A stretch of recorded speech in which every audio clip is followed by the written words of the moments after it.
Quando você treina aqui embaixo, onde a gente mora, quem mora em praia é até mais baixo ainda, que praia é no nível do mar mesmo, né? A gente fala 2.000 é 2.000 metros acima do nível do mar. Aqui em Bragança eu não lembro quanto que é, se é 800 ou 700. Mas quando você treina assim, até 1.200, 1.300, não tem mudança nenhuma, tá? De ganho em si, assim, grande. Então, quando você treina aqui, sobra oxigênio. Principalmente cidade de praia, tá? Tem muito oxigênio para você respirar. Então, assim, o seu corpo ele produz de forma natural. Ele não sofre tanto quando você está treinando, ali está correndo, para produzir o oxigênio, isso aí transformar em energia e tudo mais, né? Isso é questão de glóbulos vermelhos e tal. Eles aumentam com o treinamento a sua hemoglobina, que é o que faz você correr, né? Hemoglobina alta, hematócrito alto. Hemoglobina, se ela der 15, o hematócrito vai dar 3 vezes o número da hemoglobina. Então, hemoglobina 15, hematócrito 45, certo? Isso aí você faz um exame de sangue, que se chama hemograma completo, e vê o número da sua hemoglobina. Basicamente, ó, explicar da forma mais simples possível, você vai para altitude, porque o ar é rarefeito, o ar sendo mais rarefeito, o seu organismo sofre nessa questão do oxigênio. Então, ele aumenta muito o seu número de glóbulos vermelhos, basicamente falando. Aumenta outras coisas, mas não é aula de fisiologia aqui também, né? Senão fica muito complexo. Basicamente, a sua hemoglobina, os seus glóbulos vermelhos, eles vão aumentar na altitude. Então, o seu corpo ele está sofrendo, principalmente na primeira semana ali de adaptação. Parece que não vem ar, ele está sofrendo muito. Nesse sofrimento, ele aumenta tudo essa questão da hemoglobina, ele vai aumentando. E aí, tendo uma hemoglobina mais alta, é como se você corresse e cansasse menos. Então, você está correndo ali uma prova longa e a sua hemoglobina está alta vindo da altitude, você cansa menos mesmo, porque está com um número maior de hemoglobina e de hematócrito, né? Aumenta tudo ali no seu organismo. Então, você utiliza melhor esse oxigênio. Só para vocês terem uma noção, vou dar um exemplo aqui. Se o atleta tem 15,5 de hemoglobina treinando aqui embaixo, 40 dias que ele fique na altitude, ele pode voltar de lá com uma hemoglobina de 17 até 18, se for um atleta que responde bem à altitude. Então, se ele tinha 15, ele desceu com 18, isso aí ele está com muito mais hemoglobina, muito mais glóbulos vermelhos, muito mais resistente. Aí, claro, ele vai treinar velocidade e tudo mais, só que ele está com uma resistência geral muito boa. Se ele correr mais rápido, né, ele vai ajustar a velocidade ali e tal, essa velocidade, até bati no microfone, essa velocidade casada com a resistência, ele vai ter uma resistência de velocidade prolongada. E esse é o segredo. Esse é o segredo, tá?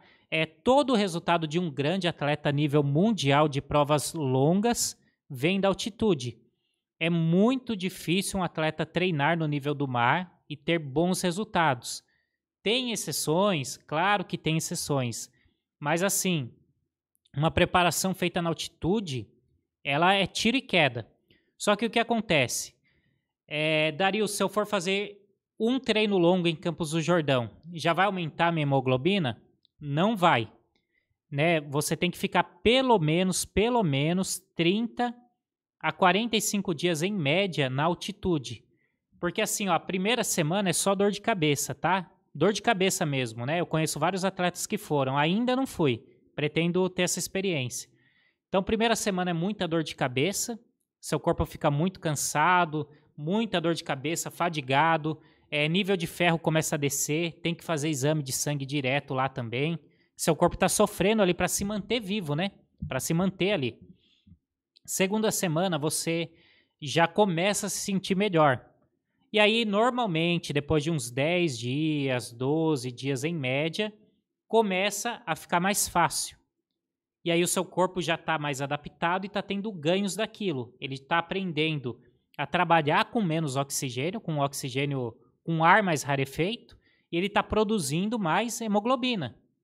Eu estou falando da forma mais básica, tá, pessoal? Está aumentando ali tudo, certo? Então você vai ter que ficar morando lá por 30, 40 dias. Do contrário, você não tem nem essa primeira semana de adaptação, e aí não aumenta nada. Não aumenta nada. Na altitude, isso até é uma coisa que eu estou estudando muito agora que eu estou entrando de cabeça na questão de treinar atletas de elite, e eu quero ter vários atletas aí, né? Quero ir longe aí como treinador de elite também, não só de atletas amadores. Lá na altitude você tem uma forma de treinar também, tá? Não pode treinar tão pesado na altitude, pessoal. Vários atletas sobem, treinam lá muito forte, no mesmo nível que eles treinavam aqui. Então, se o cara fazer o tiro de 1.000 para 2,50 aqui no nível do mar, aqui mais embaixo, né? Ele vai na altitude e ele fica fazendo o tiro para 2,50. Ah, o longão dele era 3,30, ele vai para altitude e continua fazendo o longão a 3,30. Isso aí é errado. Por quê? Porque lá ele está sofrendo muito, o corpo dele não é natural daquele lugar.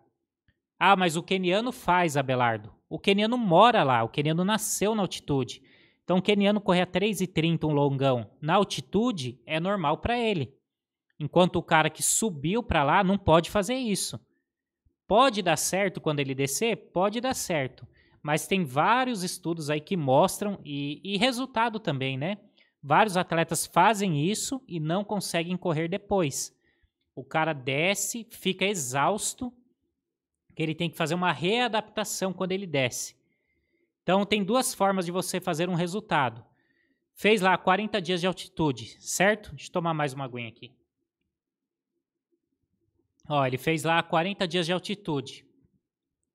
Ele vai descer. Ele desce e já corre uma prova?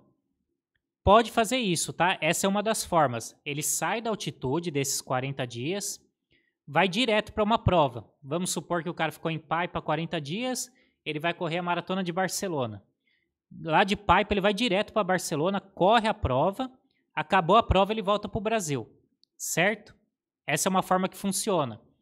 A outra forma é você descer para o Brasil, aí a sua prova tem que ser ali 10, 12, até 14 dias, em média, tá? Depois que você desceu. Porque o que acontece? Se o cara desce da altitude, fica 3, 4 dias na cidade dele normal e vai correr uma prova, o corpo dele ainda está muito cansado da altitude. Ele tem que, teoricamente, fazer um polimento da altitude. Ele tem que deixar o corpo dele se ambientar novamente de todo aquele estímulo da altitude para ele ter aqueles ganhos e correr bem uma prova. Então ele tem que descer, esperar uns 10, 12, 14 dias para entrar em uma prova. Nesse meio termo, ele faz um treino um pouco mais tranquilo, sendo que ele treinou bastante na altitude, e aí ele entra na prova e normalmente dá muito certo, tá? É difícil dar errado.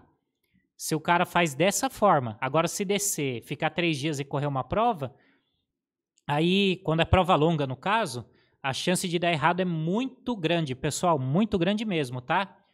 Isso vários atletas já fizeram, eu venho estudando bastante o assunto também, e vendo estatística, né? Sempre vendo pessoas que fizeram isso, né? Então, isso aí você vai pegar Dr. Henrique Viana, que é o maior treinador da história de provas de corrida de rua, falando isso, que o atleta na altitude tem que tomar cuidado, não pode treinar forte, então lá ele faz um volume maior em uma intensidade mais baixa. Pode fazer treino de tiros? Pode fazer treino de tiros, mas assim, se o tiro aqui embaixo é para 2,50, faz para 3,5, 3,10 lá. Se a rodagem para 3,30, faz para 3,45, 3,50 lá. Treina mais leve, entendeu? Não faz também tanto tiro, né? Pega ali, faz um forte-leque, entendeu? Um treino mais tranquilo.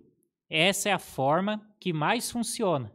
Aproveitar a altitude para aumentar a hemoglobina e fazer um treino 75, 80% no máximo do que você faz normalmente aqui embaixo. Agora, se o atleta comete esse, teoricamente, erro de treinar muito forte, normalmente não dá certo. Deixando claro aqui que tem exceções, tá, pessoal? Não estou generalizando, não estou dando indireta para ninguém, estou falando só uma questão aqui, senão a turma distorce tudo que a gente fala, né? Então, é por isso, só para vocês entenderem, eu já estou chegando no final, que os atletas vão para altitude, basicamente para aumentar a sua hemoglobina, seu número de glóbulos vermelhos que dizem respeito à resistência. Infelizmente, o que acontece? Muito atleta ele usa o doping, ele se dopa, porque ele não vai para altitude. Então, na altitude, você aumenta da forma lícita a sua hemoglobina, certo? Fica muito mais resistente. A forma ilícita é quando o cara ele usa EPO, eritropoetina, certo? Isso aí todo mundo sabe. No meio dos amadores, infelizmente, eu tô nesse meio há muito tempo, eu não coloco a mão no fogo por muita gente, porque tem alguns resultados assim que dão muito na cara, né? Que a pessoa tá tomando, toma EPO, toma testosterona para ficar com o corpo sempre seco, sempre forte. Infelizmente, eu acho que no meio amador tá até mais do que no meio profissional. Mas assim, a forma de aumentar da forma certa é na altitude, certo? A sua resistência. A forma errada é isso que o pessoal faz. Porque o que a EPO faz? A EPO, ela basicamente é um remédio para quem está muito doente. Normalmente estágio, né? Terminal de câncer, se eu não me engano, quando a pessoa está com pouca resistência, quase para falecer, ela toma EPO para aumentar um pouco a hemoglobina, né? Aumentar um pouco o glóbulo vermelho e ela resistir um pouco mais. Aí vai um monte de atleta e toma para aumentar, querendo fazer o que a altitude faz, entendeu? Então, assim, pessoal, só dei esse norte para vocês entenderem, né? Aí vai da consciência de cada um. Cada um sabe o que faz aí na vida, né? Tem muita gente também que reclama de tudo e de repente não respeita, sei lá, uma placa de trânsito. Tem TV a cabo, gato, né? Tudo é errado. Você tá com o pau em todo mundo. Mas aí você pega um monte de TV a cabo e não paga. Também é errado se for levar o certo pelo certo, né? Você não tá pagando um negócio que você teria que pagar. Você teoricamente tá roubando também, né? Teoricamente não, você tá roubando também. Então, é engraçado a vida. Mas é isso, pessoal. Só dei esse contexto que senão vira essas polêmicas aí, mas vocês sabem já que existem essas coisas, infelizmente. Infelizmente, né? Mas procurem ir da forma certa, porque uma coisa é fazer o resultado roubando. Outra coisa é você fazer o resultado da forma certa. Entendeu? Isso aí é outra coisa, sua consciência tranquila pro resto da vida. Quem quiser treinar comigo à distância, novamente lembrando, estou com vagas abertas. Essas vagas vão ser fechadas em breve, quando bater um certo número de alunos, né? Que eu tenho um certo número de vagas para um certo número de alunos. Então já salva o número do WhatsApp, me chama para você garantir a sua vaga. Aí tem que seguir o que eu passo, Abelardo. Seguindo certinho, eu tenho uma experiência boa, a gente vai conversando e você vai chegar aí no seu objetivo. Quem puder, deixa o joinha no vídeo, que isso é muito importante. Quem estiver precisando de suplemento, aqui na descrição tem o site da Dobro e o meu cupom de desconto. E me sigam no Instagram, que é o mesmo nome aqui do canal. Tá bom? Estou cansado aqui, que falei sozinho aqui 40 e poucos minutos. Tamo junto, Abelardos. Obrigado pelo acesso. Um abraço. Falou, valeu e fui.